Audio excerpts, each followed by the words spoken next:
La ruspa addenta cemento e lamiere. L'atto finale di Vianelli si compie con l'inizio dell'abbattimento dell'ultima palazzina del complesso, Serenissima.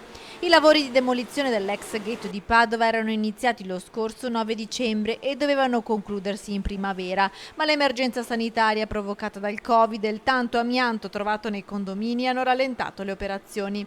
Ma alla fine resta la soddisfazione, in primo luogo per i residenti, in prima fila il comitato Stanga che per anni si è battuto per la risoluzione del degrado di Via Anelli. Questa è l'ultima palazzina, per noi sarà la rinascita quando arriverà la questura che finalmente riporterà un po' di persone sul territorio. Qui abitavano 1200 persone che chiaramente non erano dediti tanto alle attività regolari, qui verrà il simbolo invece della normalità, una questura che porterà 400-500 lavoratori. Un percorso lungo 14 anni, era luglio del 2006 quando la situazione esplose in Vianelli con la guerriglia tra bande di spacciatori nigeriani e nordafricani. Da qui la decisione di posizionare il famoso muro antispaccio che richiamò l'attenzione di media nazionali e anche europei, con troupe di giornalisti tedeschi arrivati a Padova per riprendere il manufatto eretto per arginare lo scambio di droga.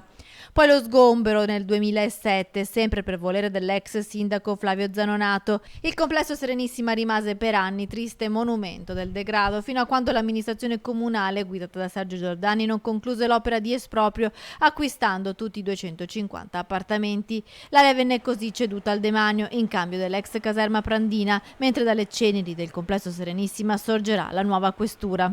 È un esempio positivo di politica, dove dove gli impegni con i cittadini si rispettano, ma è dove alcuni problemi, anche difficili, vengono risolti non con la demagogia e con gli slogan, ma con i fatti, con le operazioni concrete. Qui abbiamo acquisito 200 appartamenti, abbiamo iniziato delle demolizioni, ma abbiamo con lo Stato costruito un progetto per un futuro nuovo, la nuova questura. Ad ottobre è previsto anche l'abbattimento del muro che scriverà la parola fine sul complesso e su tutto quello che Vianelli è stata.